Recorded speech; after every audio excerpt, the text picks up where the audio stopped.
بسم اللہ الرحمن الرحیم۔ سورہ آل عمران آیت نمبر 190۔ ان فی خلق السماوات والارض واختلاف اللیل والنہار لآیات لأولی الالباب۔ ان فی خلق السماوات، بے شک پیدائش میں یا بے شک بنانے میں آسمانوں کے، والارض اور زمین کے، واختلاف اللیل والنہار اور بدل بدل کر آنے جانے میں رات اور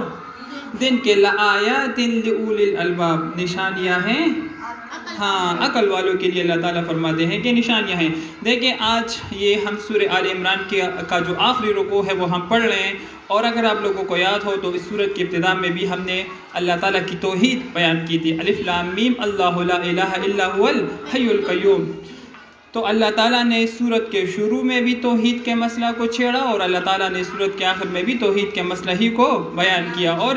گویا اس پورے سورت کا خلاصہ یہ ہے کہ اللہ تعالیٰ کی جو الوہیت ہے اور اللہ تعالیٰ کی جو حاکمیت ہے وہ ہمیشہ سے ہے اور ہمیشہ رہے گی۔ وَلِلَّهِ مُلْكُ السَّمَاوَاتِ وَالْأَرْضِ، اور تمام سلطنت جو ہے ہر قسم کے اللہ تعالیٰ ہی کے لیے ہے۔ وَاللَّهُ عَلَىٰ كُلِّ شَيْءٍ قَدِيرٌ، اس سے پہلی والی آیت میں بھی ہم نے یہی پڑھا کہ اللہ تعالیٰ ہر چیز پر قادر ہے، اور اب اس آیت میں اللہ تعالیٰ نے فرمایا کہ ملکیت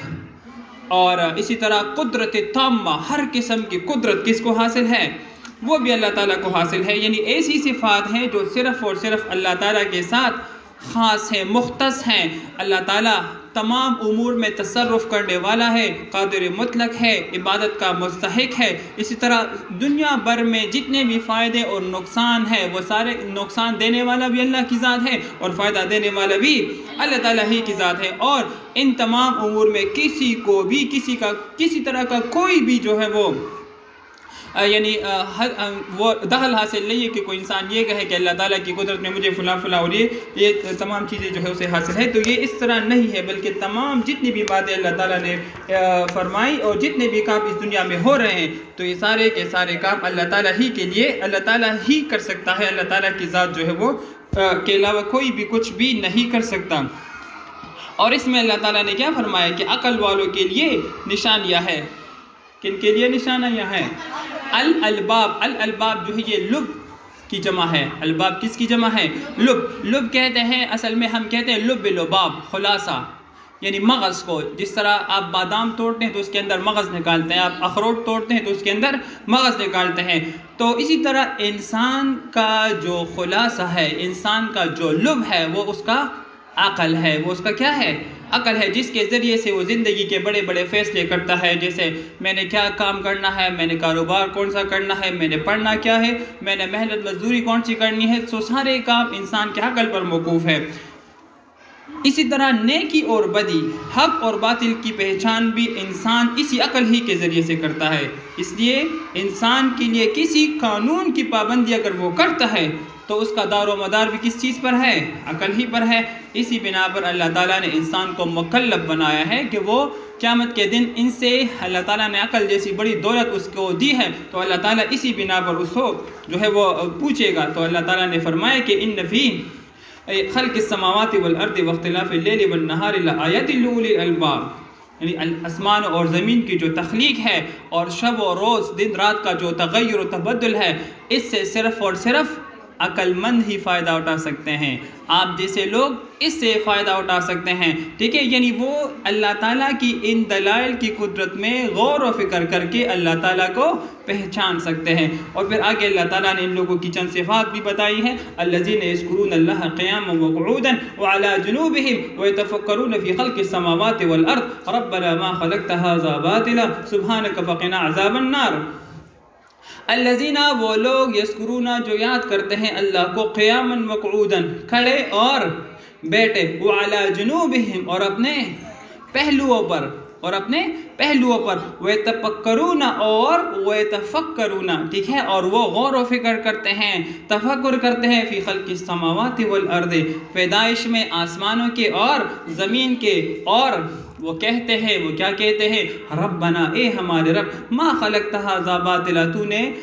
پیدا نہیں کیا یہ ساری چیزیں باطلا، بے فائدہ، بغیر کسی فائدہ کی تمام چیزیں اللہ تعالیٰ نے پیدا نہیں کی۔ سبحانک، تو پاک ہے، فقنا عذاب النار، بس تو ہمیں بچا کس سے؟ ہاں، ہمیں بچا آگ کے عذاب سے۔ تو آگے اللہ تعالیٰ نے فرمایا کہ یہی عقل مند لوگ ہیں. عقل مند وہ لوگ ہیں الذین یذکرون اللہ، جو اللہ تعالیٰ کا ذکر کرتے ہیں قیاما وقعودا، اور بیٹھ کر بھی اور کھڑے ہو کر بھی، اور اسی طرح وہ علی جنوبہم، اور پہلوؤں کے بل، یعنی کروٹ بدلتے وقت، یعنی جب وہ رات کو سوتے ہیں اور ایک طرف کروٹ بدلتے ہیں دوسری طرف کروٹ بدلتے ہیں تو بھی ہر حال میں اپنے خالق اور مالک کو یاد کرتے ہیں. اور آگے اللہ تعالیٰ نے پھر ان کی مزید دعائیں جو ہے وہ بیان کی ہیں کہ وہ ایک دعا تو اسی آیت میں ہے اور آگے چند دعائیں اور بھی ہے کہ ربنا ما خلقت ھذا باطلا، اے ہمارے رب ہر قسم کی التجا ہم تیری دربار میں کرتے ہیں، اور ہماری جتنی بھی ضروریات ہے اس سب کا مشکل کشا صرف اور صرف اللہ تعالیٰ ہی کی ذات ہے، اور دنیا میں جو کچھ بھی ہمیں نظر آ رہا ہے اس میں سے کوئی بھی بے فائدہ نہیں ہے. سیدہ عائشہ صدیقہ رضی اللہ عنہا فرماتی ہیں کہ ایک دفعہ رات کے وقت رسول اللہ صلی اللہ علیہ وسلم میرے ساتھ لحاف میں آرام فرما دے، اور آپ صلی اللہ علیہ وسلم نے میرے ساتھ چند باتیں کی. پھر آپ صلی اللہ علیہ وسلم نے فرمایا کہ میں جاتا ہوں، میں کھڑا ہو کر اپنے رب کی عبادت کرتا ہوں. رات کے وقت ٹھنڈی ٹھٹھرتی رات میں آپ صلی اللہ علیہ وسلم کھڑے ہو گئے، اور آپ صلی اللہ علیہ وسلم ساری رات اللہ تعالیٰ کی عبادت کرنے لگے اور روتے رہتے تھے. اور یہ والی آیت ان فی خلق السماوات والارض واختلاف اللیل والنہار لآیات لأولی الالباب الذین یذکرون اللہ قیاما وقعودا وعلی جنوبہم ویتفکرون فی خلق السماوات والارض ربنا ما خلقت ھذا باطلا سبحانک فقنا عذاب النار ربنا انک من تدخل النار فقد اخزیتہ وما للظالمین من انصار ربنا اننا سمعنا منادیا ینادی للایمان ان آمنوا بربکم فآمنا ربنا فاغفر لنا ذنوبنا وكفر عنا سيئاتنا وتوفنا مع الأبرار ربنا وآتنا ما وعدتنا على رسلك ولا تخزنا يوم القيامة إنك لا تخلف الميعاد. یہ آیتیں آپ صلی اللہ علیہ وسلم بار بار جو ہے وہ پڑھ رہے تھے، اور آپ صلی اللہ علیہ وسلم رو رہے تھے، اتنا زیادہ رو رہے تھے کہ آپ صلی اللہ علیہ وسلم کا سینہ مبارک جو ہے وہ آنسوں سے تر ہو گیا. تو میں نے کہا کہ اللہ کے حضور، ایک روایت میں ہے کہ سیدہ نے پوچھا، اور ایک روایت میں ہے کہ بلال رضی اللہ عنہ نے پوچھا. وہ آئے اذان دینے کے لیے، اذان کے بعد آپ صلی اللہ علیہ وسلم کو آواز دی، اور آپ صلی اللہ علیہ وسلم اللہ تعالیٰ کی عبادت میں اس قدر مگن تھے اور اس قدر رو رہے تھے. تو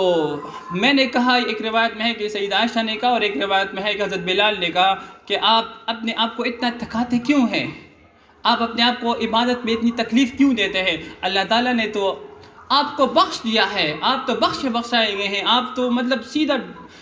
دنیا کے افضل ترین انسان ہیں، تو آپ کیوں اپنے آپ کو اتنا جو ہے وہ تکاتے؟ تو آپ صلی اللہ علیہ وسلم نے فرمایا فلا اکون عبدا شکورا، کیا میں اللہ تعالیٰ کا شکر گزار بندہ نہ بنوں؟ تو یہ ہمارے لیے بہت ہی اہم آیات ہے کہ ہم ان آیات کو یاد کریں، اور ان آیات کے ذریعے سے ہم اللہ تعالیٰ سے اپنے گناہوں کی معافی مانگیں، اللہ تعالیٰ سے ہم اپنی ضروریات، اپنے حاجات اور اپنی التجائے اللہ تعالیٰ کے سامنے رکھیں. اور فرمایا کہ ربنا انک من تدخل النار فقد اخزیتہ، ربنا اے ہمارے رب انک من تدخل النار، بے شک تو جس کو داخل کرے گا النار آگ میں، فقد اخزیتہ تو یقینا تو نے اس کو رسوا کر دیا.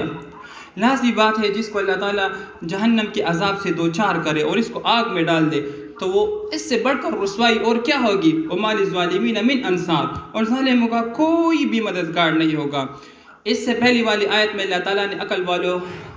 نے، یعنی جو اولو الالباب ہیں، تو انہوں نے اللہ تعالیٰ کی حمد و ثنا بیان کی، ٹھیک ہے. اور اب اسی آیت میں اللہ تعالیٰ نے جو نیک بندے، یہی نیک بندے جو رات کے وقت اللہ تعالیٰ کو یاد کرتے ہیں، دن کے وقت ہر وقت کروٹ بدلتے وقت بھی، بعض احادیث میں بھی آتا ہے کہ رسول اللہ صلی اللہ علیہ وسلم دن رات ہر وقت آپ صلی اللہ علیہ وسلم کی زبان جو ہے وہ اللہ تعالیٰ کے ذکر سے تر رہتی تھی. یہی وجہ ہے کہ صبح اٹھنے سے لے کر جیسے ہی ہماری آنکھ کھلتی ہے اس وقت کی مسنون دعائیں بھی ہمارے لیے ہیں، اور رات کو جب ہم سوتے ہیں تو زندگی کے ان تمام لمحات کے لیے اللہ کے رسول نے ہمیں دعائیں سکھائی ہے کہ نہیں سکھائی؟ مسنون دعائی کی مستند کتابیں کافی سارے ملتے ہیں، یہاں تک کہ اگر ہم رات کو ڈر جائیں تو اس کے لیے بھی دعا ہے. ہم اگر رات کے وقت کوئی برا خواب دیکھیں تو اس کے لیے بھی دعائیں ہیں. یہاں تک کہ اگر ہم کو نیند نہیں آ رہی تو اس کے لیے بھی دعائیں ہیں. یہ تمام یعنی اگر ہم دیکھ لیں ہمارا دین اتنا کامل اور مکمل ہے کہ زندگی کے چھوٹے چھوٹے منٹ اور چھوٹے چھوٹے لمحے کے لیے بھی اللہ تعالیٰ نے ہمارے لیے ہدایات رکھی ہے. تو یہی لوگ کہتے ہیں کہ ربنا اننا سمعنا منادی ینادی للایمان ان آمنوا بربکم فآمنا، ربنا اے ہمارے رب اننا سمعنا، بے شک ہم نے سنا، منادین ایک منادی کو، ایک آواز لگانے والے کو ہم نے سنا، اور کیا کہہ رہا تھا؟ ینادی، وہ پکارتا ہے، للایمان، ایمان کی طرف، ان آمنوا بربکم فآمنا، یہ کہ تم ایمان لے کر آؤ، بربکم، اپنے رب کے ساتھ، فآمنا، بس ہم ایمان لے کر آئے، بس ہم ایمان لے کر آئے، بس ہم ایمان لے کر آئے، ربنا، اے ہمارے رب، فاغفر لنا ذنوبنا، بس تو بخش دے ہمارے گناہ ہمارے لیے، وکفر عنا سیئاتنا، اور دور کر دے ہم سے ہماری برائیاں، وتوفنا مع الابرار، اور ہمیں فوت کر دے اور ہمیں موت دے دے، مع الابرار، نیک لوگوں کے ساتھ۔ یہ بھی مسلسل دعائیں ہیں، اللہ تعالیٰ کے نیک بندے اللہ تعالیٰ سے دعائیں مانگتے ہیں کہ ہمارا خاتمہ جو ہے وہ نیک لوگوں کے ساتھ کرے۔ اور ایک رسول ہمارے پاس آیا تھا جس نے ہمیں ایمان کی طرف بلایا، اور ہم سب ایمان لے کر آئے۔ یہ صحابہ کرام تھے رسول اللہ صلی اللہ علیہ وسلم کے، جو ان کی صفات کا ایک لحاظ سے بیان ہے کہ جب رسول اللہ صلی اللہ علیہ وسلم نے ان کو ایمان کی طرف دعوت دی تو آپ صلی اللہ علیہ وسلم کی پکار پر لبیک کہتے ہوئے وہ سب کے سب کیا ہو گئے؟ مسلمان ہو گئے، اور وہ جو ہے انہوں نے ایمان جو ہے وہ قبول کیا۔ تو پھر یہ لوگ ہیں اللہ تعالیٰ سے اسی طرح دعائیں کرتے ہیں کہ ہمارے گناہوں کو معاف کر دے، اور ہماری جو کوتاہیاں ہیں، ہماری جو سیئات ہیں وہ ہم سے دور کر دے۔ تو یہ رسول اللہ صلی اللہ علیہ وسلم کے صحابہ کرام اسی طرح تھے۔ رسول اللہ صلی اللہ علیہ وسلم نے ایک دفعہ فرمایا کہ میرے بعد ایسے لوگ آئیں گے جو کہیں گے کہ ہماری دنیا میں جتنی نعمتیں جو کچھ بھی ہمارے پاس ہے وہ ہم دے دیں، لیکن کاش ہم اللہ کے حضور صلی اللہ علیہ وسلم کا دیدار کر سکتے۔ تو ہم ان لوگ میں شامل ہیں، اور آپ صلی اللہ علیہ وسلم نے ہمارے لیے جو ہے وہ دعائیں کی ہے۔ آپ صلی اللہ علیہ وسلم نے ہمیں اپنا بھائی کہا ہے۔ بعض حدیث میں آتا ہے کہ آپ صلی اللہ علیہ وسلم نے فرمایا کہ خوشخبریاں ہے میرے بھائیوں کے لیے۔ تو صحابہ نے پوچھا کہ اللہ کے رسول کیا ہم آپ کے بھائی نہیں ہیں؟ تو آپ صلی اللہ علیہ وسلم نے فرمایا نہیں، تم تو میرے دوست ہو، تم تو میرے صحابہ ہو، میرے بھائی تو وہ لوگ ہیں کہ جو میرے بعد آئیں گے اور جنہوں نے مجھے نہیں دیکھا اور پھر بھی مجھ پر ایمان لے کر آئے۔ تو انشاءاللہ ہم رسول اللہ صلی اللہ علیہ وسلم کے امتی ہیں، اور اللہ تعالیٰ رسول اللہ صلی اللہ علیہ وسلم کی شفاعت قیامت کے دن ہمیں نصیب کرے۔ ربنا وآتنا ما وعدتنا علی رسلک، ربنا، اے ہمارے رب، وآتنا، اور تو ہمیں دے، ما وعدتنا، وہ کام یا وہ جس کا تو نے وعدہ کیا ہے ہم سے، علی رسلک، اپنے رسولوں کی زبانی، ولا تخزنا یوم القیامہ انک لا تخلف المیعاد، ولا تخزنا، اور ہمیں رسوا نہ کرنا، یوم القیامت، قیامت کے دن، انک لا تخلف المیعاد، بے شک تو کیا کرتا ہے؟ خلاف ورزی نہیں کرتا اپنے وعدے کی۔ اگر ہم اللہ اور اس کے رسول صلی اللہ علیہ وسلم کی تعلیمات پر عمل کریں گے تو پھر اللہ تعالیٰ ہمیں معاف کرے گا، اور اللہ تعالیٰ ہمیں قیامت کے دن رسوائی سے بچائے گا۔ لازمی بات ہے، اگر جن کاموں کے بارے میں اللہ اور اس کے رسول نے حکم دیا ہے اور تمام احکامات پر ہم عمل کرتے ہیں، تو پھر اللہ تعالیٰ قیامت کے دن کی رسوائی سے، جب سارے رسول کھڑے ہوں گے، سارے صحابہ کھڑے ہوں گے، ہمارے اساتذہ کھڑے ہوں گے، ہمارے والدین کھڑے ہوں گے، اور ہمارے جسمانی اعضاء ایک ایک عضو کر کے ہمارے گناہوں کو کہے گے کہ فلاں دن تم نے یہ کیا تھا، فلاں دن تم نے یہ کیا تھا، تو پھر یہ اس سے بڑی اور رسوائی کیا ہو سکتی ہے؟ تو اللہ تعالیٰ ہم سب کو معاف کرے، اور جتنی کوتاہیاں، جتنی غلطیاں ہم سے ہو سکی ہیں، اپنے اس کلام کی برکت سے اللہ تعالیٰ وہ تمام سیئات اور تمام کوتاہیاں ہمارے لیے معاف کر دے۔ جب یہ دعا ہم کریں گے تو پھر کیا ہوگا؟ فَاسْتَجَابَ لَهُمْ رَبُّهُمْ أَنِّي لَا أُضِيعُ عَمَلَ عَامِلٍ مِّنكُم مِّن ذَكَرٍ أَوْ أُنثَىٰ۔ فَاسْتَجَابَ لَهُمْ، تو قبول کی دعا اللہ تعالیٰ نے، لہم، ان کے لیے، ربہم، ان کے رب نے، انی، یہ کہ میں لا اضیع، میں ضائع نہیں کروں گا، عمل عامل، کسی عمل کرنے والے کا عمل، منکم، تم میں سے، من ذکر، چاہے وہ مرد ہو، او انثیٰ، یا وہ عورت ہو، بعضکم من بعض، تم میں سے بعض کے بعض، فالذین ہاجروا، بس وہ لوگ جنہوں نے ہجرت کیا، واخرجوا من دیارہم، اور وہ نکالے گئے من دیارہم، اپنے گھروں سے، واوذوا فی سبیلی، اور ان کو وہ تکلیف دیے گئے یا ان کو تکلیف دی گئی، فی سبیلی، میرے راستے میں، وقاتلوا، اور وہ لڑے، وقتلوا، اور وہ قتل کیے گئے، لأکفرن عنہم سیئاتہم، تو ضرور میں دور کر دوں گا، عنہم، ان سے، سیئاتہم، ان کی برائیاں، ولأدخلنہم جنات تجری من تحتہا الانہار، ولأدخلنہم، اور یقیناً میں انہیں داخل کروں گا، جنات، ایک ایسے باغات میں، تجری من تحتہا الانہار، کہ اس کے نیچے سے چلتی ہے کیا؟ ہاں، اس جنت کے نیچے سے چلتی ہیں یعنی بہتی ہیں، تجری بہتی ہے یا چلتی ہے، من تحتها اس کے نیچے سے الانہار نہریں، ثواباً بطور ثواب، من عند اللہ اللہ تعالیٰ کی طرف سے، واللہ عنده حسن الثواب، اور اللہ ہی کے پاس ہے بہترین جو اجر ہے، ٹھکانہ ہے، اور حسن الثواب اور اچھا ثواب کس کے پاس ہے؟ اللہ تعالیٰ ہی کے پاس ہے۔ اچھا ثواب کس کے پاس ہے؟ اللہ تعالیٰ ہی کے پاس۔ اگر ہم دیکھ لیں تو ان آیات میں جو خوبصورت دعاؤں کا ذکر ہے، ان آیات سے پہلے اللہ تعالیٰ نے اپنی قدرت اور طاقت کی نشانیاں بیان کی، اور اللہ تعالیٰ نے کہا کہ یہ عقل مندوں کے لیے نشانی ہے۔ تو پھر جو صفات بیان کیے گئے ہیں تو یہی وہ لوگ ہیں جو عقل مند ہیں، جو دن رات اللہ تعالیٰ کی یعنی تخلیق کردہ چیزوں میں، آسمانوں اور زمینوں میں غور و فکر کرتے ہیں کہ یہ چیزیں اللہ تعالیٰ نے کس لیے بنائی ہے؟ ہم سب کے لیے بنائی ہے، ہمارے فائدے کے لیے بنائی ہے۔ تو جب یہ ساری چیزیں ہمارے فائدے کے لیے ہیں اور ہم ان سے فائدہ اٹھاتے بھی ہیں، ایسا کوئی بھی نہیں ہے اس دنیا میں کہ جو زمین پہ رہ کر زمین سے مستغنی ہو، اس دنیا کا باشندہ ہو اور دنیا کی کسی نعمت سے لطف اندوز نہ ہو، چاہے کم ہو یا چاہے زیادہ ہو، چاہے کسی کے پاس اللہ تعالیٰ کی نعمتیں کتنی ہی زیادہ کم نہ ہو، پھر بھی اس کے پاس اپنے اس وقت اس دنیا میں کروڑوں کی تعداد میں لوگوں سے اس کے پاس تب بھی نعمتیں زیادہ ہوں گی۔ دنیا میں ایسے ایسے لوگ رہتے ہیں کہ جنہوں نے ساری زندگی سڑک پر بیٹھ کے گزاری ہو، تو کیا ہم ان سے اچھے نہیں ہیں؟ تو یہ وہ لوگ ہیں جو ہمیشہ اللہ تعالیٰ کو یاد کرتے ہیں، اللہ تعالیٰ کا ذکر کرتے ہیں، اور اللہ تعالیٰ کے سامنے اپنی خطاؤں کا، اپنی گناہوں کا اور اپنے سیئات کا اقرار کرتے ہیں اور اللہ تعالیٰ سے معافی مانگتے ہیں۔ یہاں پر اسی آیت میں اللہ تعالیٰ نے من ذکر اور انثیٰ بیان کیا، یعنی اللہ تعالیٰ نے صرف یہ نہیں کہا کہ مردوں کو تکالیف دی گئی ہے اسلام کے راستے میں، بلکہ خواتین نے بھی بڑی بڑی تکالیف جو ہے وہ اٹھائی ہیں، اور بعض خواتین نے باقاعدہ میدان جنگ میں شرکت بھی کی ہے۔ سیدہ ام سلمہ رضی اللہ عنہا جب ہجرت کر رہی تھی تو ان کے ساتھ کتنا بڑا حادثہ ہوا، اور بھی کافی ساری ام شریک رضی اللہ تعالیٰ عنہا ہے، اسی طرح سیدہ زینب بنت محمد صلی اللہ علیہ وسلم، ان کے ساتھ بھی ہجرت کے وقت ان کو تکلیف دی گئی تھی اور ان کو زخمی کیا گیا تھا۔ کافی ساری صحابیات ایسی ہیں کہ جن کو اللہ تعالیٰ کے راستے میں، اسی طرح یہ بھی بڑا حادثہ ہے کہ جنگ کے دوران ان کے شوہر شہید ہو جائے، یا جیسے غزوہ احد کے دوران ایک خاتون آ رہی تھی اور کسی نے ان سے پوچھا کہ تمہارا شوہر شہید کیا گیا، تو اس نے کہا کہ کیا محمد رسول اللہ زندہ ہے؟ تو انہوں نے کہا کہ ہمیں معلوم نہیں۔ پھر کچھ عرصہ بعد، چونکہ احد اور مدینہ کی آبادی میں تھوڑا زیادہ فرق نہیں ہے، قریب قریب ہے، تو لوگ پیدل آ رہے تھے، اور جس کا جو شہید ہو رہا تو کہتے تھے کہ تمہارا بھائی شہید ہو گیا، تمہارا شوہر شہید ہو گئے، تمہارے والد شہید ہو گئے۔ تو اس نے کہا کہ اچھا، پھر کسی نے کہا کہ تمہارا والد بھی شہید ہو گیا، مجھے یہ بتاؤ کہ اللہ کا رسول زندہ ہے کہ نہیں؟ پھر کسی نے کہا کہ تمہارا بھائی بھی شہید ہو گیا، تو اس نے کہا کہ مجھے یہ بتاؤ کہ اللہ کا رسول زندہ ہے کہ نہیں ہے؟ جب اس نے کہا کہ بالکل باقی اللہ کا رسول جو ہے وہ زندہ ہے، تو پھر اس نے اللہ تعالیٰ کا شکر ادا کیا۔ ایسے لوگ تھے وہ۔ لا یغرنک تقلب الذین کفروا فی البلاد، لا یغرنک، دھوکے میں نہ ڈالے آپ کو، تقلب الذین، چلنا پھرنا اور لوگوں کا، کفروا فی البلاد، جو چلے پھرے شہروں میں، گاؤں میں۔ یعنی اللہ تعالیٰ نے فرمایا کہ کفار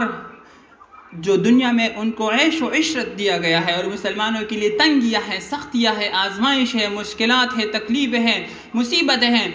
تو آپ کو کافروں کا زمین میں چلنا پھرنا آپ کو دھوکے میں نہ ڈالے کہ اللہ تعالیٰ نے تو ان کو چھوڑ رکھا ہے اور ہمارے اوپر مشکلات آ رہی ہیں۔ نہیں، یہ تو دنیا کی عارضی زندگی ہے، فانی زندگی، ایک دن ختم ہو جائیں گی، اور یہ لوگ ہمیشہ ہمیشہ اللہ تعالیٰ کے عذاب میں رہیں گے۔ ٹھیک ہے،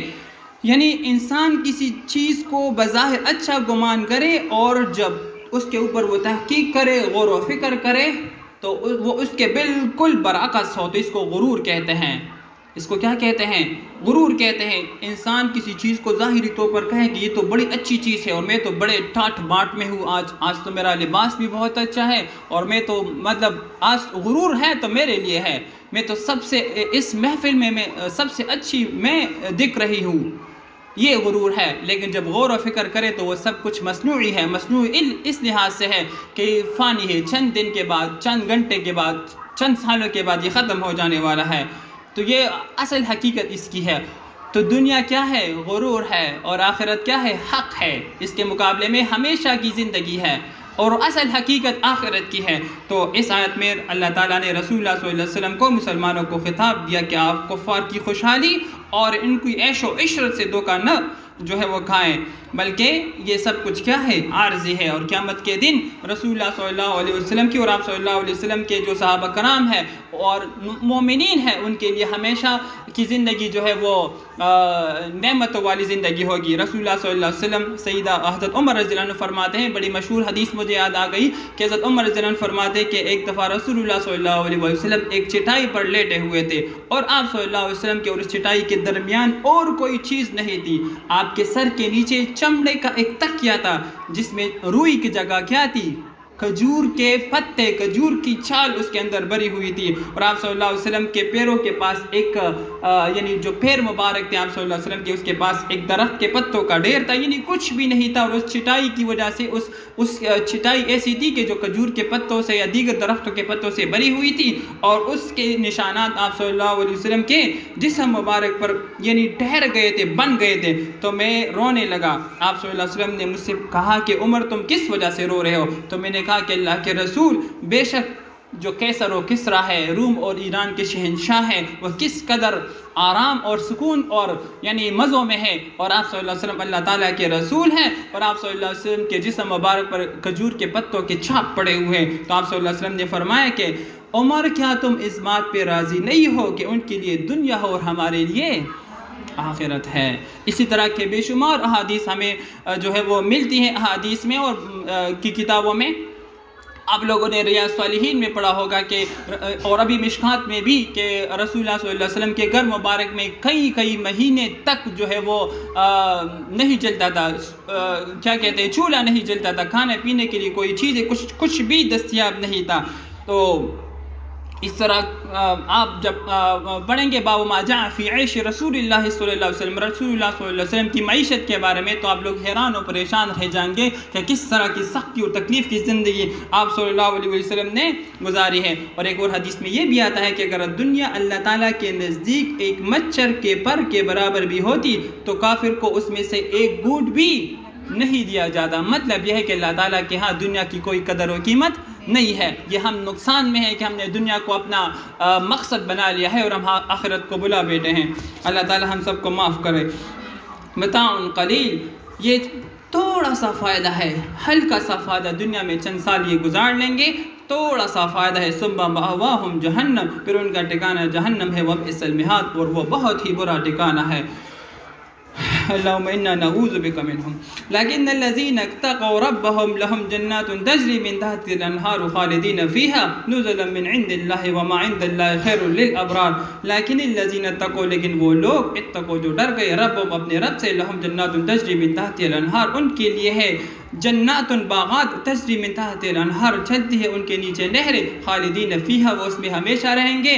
نزلا من عند اللہ، بطور مہمان نوازی۔ سب کچھ اللہ کا ہے، اور جب مہمان نوازی بھی اللہ کی ہوگی تو بتاؤ کیسے ہوگی؟ من عند اللہ، اللہ کے پاس ہے، وما عند اللہ خیر للابرار، اور وما عند اللہ، اور جو اللہ کے پاس ہے، خیر للابرار، وہ بہترین ہیں نیک لوگ کے لیے۔ یعنی اللہ تعالیٰ جب ہماری مہمان نوازی کرے گا نا تو ایسی مہمان نوازی کرے گا کہ اس کی مثال نہیں ہوگی، کیونکہ اللہ تعالیٰ خود بے مثال ہے، تو اس کی مہمان نوازی بھی بے مثال ہوگی، ٹھیک ہے۔ وَإِنَّ مِنْ أَهْلِ الْكِتَابِ لَمَّن يُؤْمِنُ بِاللَّهِ وَمَا أُنزِلَ إِلَيْكُمْ وَمَا أُنزِلَ إِلَيْهِمْ خَاشِعِينَ لِلَّهِ لَا يَشْتَرُونَ بِآيَاتِ اللَّهِ ثَمَنًا قَلِيلًا أُولَٰئِكَ لَهُمْ أَجْرُهُمْ عِندَ رَبِّهِمْ إِنَّ اللَّهَ سَرِيعُ الْحِسَابِ وَإِنَّ مِنْ أَهْلِ الْكِتَابِ، اور بے شک اہل کتاب میں سے، لمن، البتہ وہ بھی ہے، یؤمن باللہ، جو ایمان رکھتے ہیں اللہ پر، یا لمن واحد کا صیغہ ہے، لمن یؤمن، جو ایمان لاتا ہے باللہ، اللہ کے ساتھ، وما انزل الیکم، اور اس کے ساتھ جو نازل کیا گیا تمہاری طرف، وما انزل الیہم، اور جو نازل کیا گیا تھا ان کی طرف۔ عبداللہ بن سلام اور ان کے دوستوں کی مثال اللہ تعالیٰ دے رہا ہے کہ جو مسلمان ہو گئے تھے، آپ پر بھی ایمان رکھتے ہیں، اور وہ کتابیں جو ان کی طرف نازل کی گئی تھی، یعنی تورات، انجیل، زبور وغیرہ، تو ان پر بھی ایمان رکھتے ہیں۔ خاشعین للہ، وہ جھکنے والے اللہ تعالیٰ کے لیے، لا یشترون بآیات اللہ ثمنا قلیلا، وہ خریدتے، لا یشترون، وہ خریدتے نہیں یا نہیں لیتے بآیات اللہ اللہ تعالیٰ کی آیات کے بدلے ثمناً قلیلا تھوڑی سی قیمت، یعنی وہ جس طرح باقی دیگر یہود کرتے ہیں اور وہ اللہ تعالیٰ کے جو یعنی یہود کے لوگ ہیں ان سے قیمت لیتے ہیں اور ان کو ان کے مطلب کے مطابق مسائل بتاتے ہیں، تو وہ اس طرح نہیں کرتے بلکہ وہ خاشعین للہ ہے، وہ اللہ تعالیٰ کے آگے جو ہے وہ سر جھکاتے اللہ تعالیٰ سے ڈرتے ہیں۔ تو گویا اہل کتاب مومنین کی فضیلت کا بیان ہے۔ اولئک لہم اجر عند ربہم، یہ لوگ ایسے ہیں کہ ان کے لیے ان کا اجر ہے عند ربہم، ان کے رب کے پاس، ان اللہ سریع الحساب، بے شک اللہ تعالیٰ بہت جلد حساب لینے والا ہے۔ اللہ تعالیٰ کسی کو چھوڑے گا نہیں، ہر کسی سے حساب لے گا۔ یا ایھا الذین آمنوا اصبروا وصابروا ورابطوا واتقوا اللہ لعلکم تفلحون۔ یا ایھا الذین آمنوا، اے ایمان والو، اصبروا تم صبر کرو، وصابروا اور ڈٹے رہو، صبر کرو اور صبر کراؤ یا صبر کرنے والے بنو، مطلب یہ ہے کہ وصابروا ڈٹے رہو، ورابطوا اور کمر بستہ رہو، مضبوط رہو اپنے آپ کو اللہ تعالیٰ کے دین کی سربلندی کے لیے ہر وقت جو ہے وہ یعنی ایک دوسرے کو تھامے رہو، ورابطو اور جہاد کے لیے تیار رکھو، ورابطو اور جہاد کے لیے تیار رہو، واتقوا اللہ لعلکم تفلحون، اور تم ڈرو اللہ تعالیٰ سے لعلکم تفلحون، شاید کہ تم فلاح پاؤ۔ حضرت ابو سعید خدری رضی اللہ تعالیٰ عنہ فرماتے ہیں کہ قیامت کے دن یہ زمین روٹی کی طرح ہو جائے گی، اللہ تعالیٰ اہل جنت کی مہمان نوازی کے لیے اپنے ہاتھ سے اس زمین کو الٹ پلٹ دے گا۔ جس طرح جب آپ میں سے کوئی روٹی پکاتی ہے نا تو وہ روٹی کو وہ اس کیا کہتے ہیں توے پہ طبخی پہ وہ کیا کرتا ہے، الٹتی پلٹتی ہے، ٹھیک ہے۔ تو پہلی یعنی اللہ تعالیٰ اپنے جو ہاتھ سے خود جو ہے اہل جنت کی مومنین کی آپ سب کی جو ہے مہمان نوازی کرے گا۔ اور بعض احادیث میں مشہور احادیث ہے کہ رسول اللہ صلی اللہ علیہ وسلم نے فرمایا کہ جنت میں اللہ تعالیٰ نے اپنی نیک بندوں کے لیے ایسی نعمتیں تیار کر رکھی ہے، ما لا عین رأت، جو کسی آنکھ نے نہ دیکھی ہوگی، نہ کسی کان نے سنی ہوگی، ولا اذن سمعت ولا خطر علی قلب بشر، اور نہ ہی کسی بشر کے دل میں ان کے بارے میں خیال آئے گا۔ تو یہ وہ آیت ہیں، وہ یہ آیات ایسی آیت ہے کہ جس میں اللہ تعالیٰ نے اپنی طرف سے جو ہے وہ جنت کی مہمان نوازی ان لوگوں کے لیے کی ہے۔ تو یہ سورت کی آخری آیت ہے۔ اللہ تعالیٰ اس کو اپنے دربار میں ہم سب سے قبول کریں۔ اگر اس تفسیر میں اس دوران کوئی غلطی اور کوئی لفظ ہوئی ہو تو اللہ تعالیٰ اس کو معاف کر دے، اور اس کو میرے لیے، میرے والدین کے لیے اور آپ کے لیے، آپ سب کے والدین، ہم سب کے اساتذہ اور تمام خیرخواہوں کے لیے دنیا اور آخرت کا ذخیرہ بنائے، اور ہم سب کو بھی اللہ تعالیٰ اپنی رضا نصیب کرے۔ وآخر دعوانا ان الحمد للہ رب العالمین۔